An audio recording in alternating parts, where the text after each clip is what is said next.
ओम नमो भगवते वासुदेवाय। महाभारत की कथाओं में कथा का प्रसंग है राजर्षि शांतनु का गंगा से विवाह और उनके पुत्र भीष्म का युवराज होना। वैशंपायन जी कहते हैं, जन्मेजय, इक्ष्वाकु वंश में महाभीष्म नाम के एक राजा थे। वे बड़े सत्यनिष्ठ एवं सच्चे वीर थे। उन्होंने बड़े बड़े अश्वमेध और राजसूय यज्ञ करके स्वर्ग प्राप्त किया। एक दिन बहुत से देवता और राजर्षि, जिनमें महाभीष्म भी थे, ब्रह्मा जी की सेवा में उपस्थित हुए थे। उसी समय श्री गंगा जी भी वहां आई। वायु ने उनके श्वेत वस्त्र को शरीर पर से कुछ खिसका दिया। तब वहां उपस्थित सभी लोगों ने अपनी आंखें नीची कर लीं, परंतु राजर्षि महाभीष्म उन्हें निशंक देखते रहे। तब ब्रह्मा जी ने कहा, महाभीष्म, अब तुम मृत्युलोक में जाओ। जिस गंगा को तुम देख रहे हो वह तुम्हारा अप्रिय करेगी, और तुम जब उस पर क्रोध करोगे तब इस शाप से मुक्त हो जाओगे। महाभीष्म ने ब्रह्मा जी की आज्ञा शिरोधार्य कर यह निश्चय किया कि मैं पूर्ववंशी राजा प्रतीप का पुत्र बनूं। गंगा जी जब वहां से लौटी तब रास्ते में वसुओं से उनकी भेंट हुई। वे भी वशिष्ठ के शाप से श्रीहीन हो रहे थे। उन्हें यह शाप हो चुका था कि तुम लोग मनुष्य योनि में जन्म लो। गंगा जी ने उनसे बातचीत करने के बाद यह स्वीकार कर लिया कि मैं तुम लोगों को अपने गर्भ में धारण करूंगी और तत्काल मनुष्य योनि से मुक्त कर दूंगी। उन 8 वसुओं ने भी अपने अपने अष्टमांश से एक पुत्र मर्त्यलोक में छोड़ देने की प्रतिज्ञा की और यह भी कह दिया कि वह अपुत्र रहेगा। इधर पूर्ववंश के राजा प्रतीप अपनी पत्नी के साथ गंगा द्वार पर तपस्या कर रहे थे। एक दिन भगवती गंगा मनोहर मूर्ति धारण करके उनके पास आई। बातचीत होने के बाद यह निश्चय हुआ कि वे राजा प्रतीप के भावी पुत्र की पत्नी बने। गंगा जी ने प्रतीप की बात स्वीकार कर ली। राजा प्रतीप ने अपनी पत्नी के सहित पुत्र प्राप्ति के लिए बड़ी तपस्या की। वृद्धावस्था में उनके यहाँ महाभीष्म ने पुत्र रूप में जन्म लिया। उस समय राजा प्रतीप शांत हो रहे थे। उनका वंश शांत हो रहा था। ऐसी अवस्था में संतान होने के कारण उसका नाम शांतनु पड़ा। जब शांतनु जवान हुए तब पिता ने उनसे कहा कि तुम्हारे पास एक दिव्य स्त्री पुत्र की अभिलाषा से आवेगी। तुम उसकी कोई जांच पड़ताल मत करना। वह जो कुछ करे उससे कुछ कहना मत। ऐसा कहकर उन्होंने अपने पुत्र शांतनु को राजगद्दी पर बैठाया और स्वयं वन में चले गए। एक बार राजर्षि शांतनु शिकार खेलते खेलते गंगा तट पर जा पहुँचे। उन्होंने वहाँ एक परम सुंदरी स्त्री देखी। वह दूसरी लक्ष्मी के समान जान पड़ती थी। उसकी रूप संपत्ति देखकर शांतनु विस्मित हो गए। सारे शरीर में रोमांच हो आया। इस प्रकार देखने लगे मानो नेत्रों से पी जाएंगे। उस दिव्य स्त्री के मन में भी उनके प्रति प्रेम उमड़ आया। शांतनु ने उसका परिचय पूछते हुए याचना की कि तुम मुझे पति रूप में स्वीकार कर लो। देवी ने कहा, राजन, मुझे आपकी रानी होना स्वीकार है। शर्त यह है कि मैं अच्छा बुरा जो कुछ करूं, आप मुझे रोकिएगा नहीं, कुछ कहिएगा भी मत। जब तक आप मेरी यह शर्त पूरी करेंगे तब तक मैं आपके पास रहूंगी। जिस दिन आप मुझे रोकेंगे या कड़ी बात कहेंगे, उसी दिन मैं आपको छोड़कर चली जाऊंगी। राजा ने उसकी बात स्वीकार कर ली। गंगा देवी को बड़ी प्रसन्नता हुई। राजा ने भी कुछ पूछताछ नहीं की। राजर्षि शांतनु गंगा जी के शील, सदाचार, रूप, सौंदर्य, उदारता आदि सद्गुण और सेवा से बहुत ही आनंदित हुए। वे गंगा देवी के साथ इस प्रकार आसक्त हो गए कि उन्हें बहुत से वर्ष बीत जाने का पता तक नहीं चला। अब तक गंगा जी के गर्भ से 7 पुत्र उत्पन्न हो चुके थे, परंतु ज्यों ही पुत्र होता त्यों ही गंगा जी, मैं तेरी प्रसन्नता का कार्य करती हूँ, ऐसा कहकर उसे गंगा की धारा में डाल देती थी। राजा शांतनु को यह बात बहुत अप्रिय मालूम होती, परंतु वे इस भय से कुछ बोलते नहीं कि कहीं यह मुझे छोड़कर चली न जाए। 7 पुत्रों की यही गति हुई। 8वां पुत्र होने पर भी वे हंस रही थी। राजा शांतनु को इससे बड़ा दुख हुआ और उनके मन में यह इच्छा हुई कि वह पुत्र मुझे मिल जाए। उन्होंने कहा, अरे तू कौन, किसकी पुत्री है? इन बच्चों को क्यों मार डालती है? अरे पुत्राग्नि, यह तो महान पाप है। गंगा देवी ने कहा, ओ पुत्र के इच्छुक, लो, मैं तुम्हारे इस लाडले को नहीं मारती। अब शर्त के अनुसार मेरा यहाँ रहना नहीं हो सकता।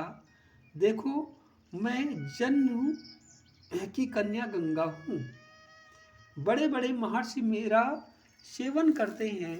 देवताओं की कार्य सिद्धि के लिए ही मैं तुम्हारे पास इतने दिनों तक रही। मेरे ये 8 पुत्र अष्टवसु हैं।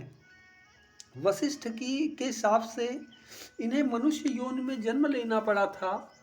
उन्हें मनुष्य लोक में तुम्हारे जैसे पिता और मेरी जैसी माँ नहीं मिल सकती थी। वसुओं के पिता होने के कारण तुम्हें अच्छे लोक मिलेंगे। मैंने उन्हें तुरंत मुक्त कर देने की प्रतिज्ञा कर ली थी, इसी से ऐसा किया। अब वे शाप से मुक्त हो गए। मैं जा रही हूँ। यह पुत्र वसुओं का अष्टमांश है, इसकी तुम रक्षा करो। शांतनु ने कहा, वशिष्ठ ऋषि कौन थे? उन्होंने वसुओं को शाप क्यों दिया? इस शिशु ने ऐसा कौन सा कर्म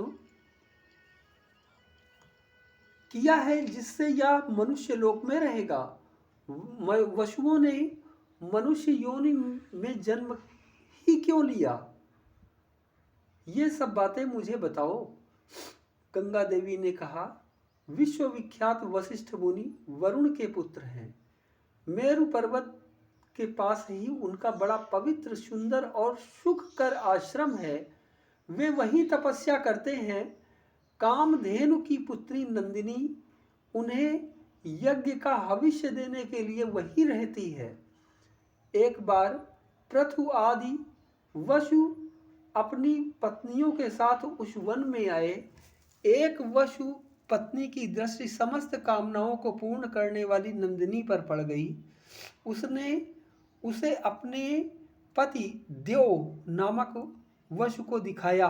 वसु ने कहा, प्रिय, यह सर्वोत्तम गौ वशिष्ठ मुनि की है। यदि कोई मनुष्य इसका दूध पी ले तो 10,000 वर्ष तक जीवित और जवान रहे। वस पत्नी ने कहा, मैं अपनी सखी के लिए यह गाय चाहती हूँ, तुम इसे हर ले चलो। अपनी पत्नी की बात मानकर देव ने अपने भाइयों को बुलाया और वह गौ हर ले गए। वसु को उस समय इस बात का ध्यान ही न रहा कि ऋषि बड़े तपस्वी हैं और वे हमें शाप देकर देव योनि से च्युत कर सकते हैं। जब महर्षि वशिष्ठ फल फूल लेकर अपने आश्रम पर लौटे, तब सारे वन में ढूंढने पर भी उन्हें अपनी सवत्सा गौ नंदिनी न मिली।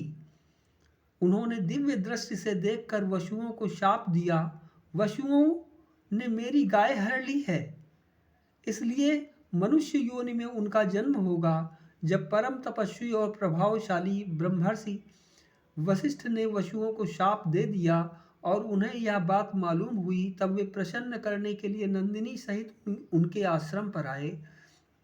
वशिष्ठ ने कहा, और सब तो एक एक वर्ष में ही मनुष्य योनि से छुटकारा पा जाएंगे, परंतु यह देव नामक वसु अपना कर्म भोगने के लिए बहुत दिनों तक मर्त्यलोक में रहेगा। मेरे मुंह से निकली बात कभी झूठ नहीं हो सकती। यह वसु भी मर्त्यलोक में संतान उत्पन्न नहीं करेगा, साथ ही अपने पिता की प्रसन्नता और भलाई के लिए स्त्री समागम का भी त्याग कर देगा। वशिष्ठ जी की बात सुनकर सबके सब मेरे पास आए और यह प्रार्थना की कि हमें जन्म लेते ही तुम अपने जल में फेंक देना। मैंने स्वीकार कर लिया और वैसा ही किया। यह अंतिम शिशु वही देव नामक वसु है, यह चिरकाल तक मनुष्य लोक में रहेगा। यह कहकर गंगा जी उस कुमार के साथ ही अंतर्ध्यान हो गई। जन्मेजय राजा शांतनु बड़े मेधावी, धर्मात्मा और सत्यनिष्ठ थे। बड़े बड़े देवर्षि और राजर्षि उनका सत्कार करते थे। इंद्रिय निग्रह, दान, क्षमा, ज्ञान, संकोच, धैर्य और तेज उनमें स्वाभाविक रूप से विद्यमान थे। वे धर्म नीति तथा अर्थ नीति में निपुण थे। वे केवल भरत वंश के ही नहीं, सारी प्रजा के एकमात्र रक्षक थे। उनका चरित्र देखकर सब लोगों ने यही निश्चय किया कि काम और अर्थ से बढ़कर धर्म ही है। उन दिनों धार्मिकता में सबसे बढ़ चढ़कर वे ही थे। प्रजा का शोक, भय और बाधा मिट गई थी। सब सुख की नींद सोते और जागते। उनके तेजस्वी शासन से प्रभावित होकर दूसरे सामंत राजा भी यज्ञ, दान आदि में तत्पर रहते थे। वर्णाश्रम धर्म की उत्तरोत्तर वृद्धि होने लगी। क्षत्रिय ब्राह्मणों की सेवा करते, वैश्य क्षत्रियों के अनुगामी रहते और शूद्र ब्राह्मण क्षत्रिय और वैश्यों की प्रेम से सेवा करते। उनकी राजधानी थी हस्तिनापुर, वहीं से वे सारी पृथ्वी का शासन करते थे। उनके राजत्व काल में पशु, शूकर, हरिण और पक्षियों तक को कोई नहीं मार सकता था। उनके राज्य में ब्राह्मणों की प्रधानता थी और वे स्वयं बड़ी विनय के साथ राग और द्वेष से रहित होकर प्रजा का पालन शासन करते थे। देवता, ऋषि और पितरों के यज्ञ के लिए उद्योग होता रहता था। राजा शांतनु दुखी, अनाथ और पशु पक्षी सभी प्राणियों की रक्षा करते थे। उस समय सबकी वाणी सत्य के आश्रित थी और सबका मन दान के लिए उत्साहित था। 36 वर्ष तक पूर्ण ब्रह्मचर्य का निर्वाह करते हुए राजा ने वनवासी जैसा जीवन व्यतीत किया। एक दिन राजा शांतनु गंगा नदी के तट पर विचर रहे थे। उन्होंने देखा कि गंगा में बहुत थोड़ा जल रह गया है। वे बड़े विस्मित और चिंतित हुए कि आज देव नदी गंगा बह क्यों नहीं रही हैं। आगे बढ़कर उन्होंने खोज की, तब पता चला कि एक बड़ा मनस्वी, सुंदर और विशालकाय कुमार दिव्य अस्त्रों का अभ्यास कर रहा है। उसने अपने बाणों के प्रभाव से गंगा की धारा रोक दी है।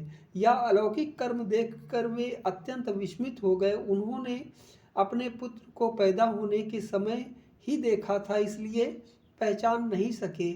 उस कुमार ने राजर्षि शांतनु को माया से मोहित कर दिया और स्वयं अंतर्ध्यान हो गया। अब राजर्षि शांतनु ने गंगा जी से कहा कि उस कुमार को दिखाओ। गंगा जी सुंदर रूप धारण करके अपने पुत्र का दाहिना हाथ पकड़े उनके सामने आईं। उनका अनुपम सौंदर्य, दिव्य आभूषण और निर्मल वस्त्र देखकर राजर्षि शांतनु उन्हें पहचान न सके। गंगा जी ने कहा कि महाराज, यह आपका 8वां पुत्र है जो मुझसे पैदा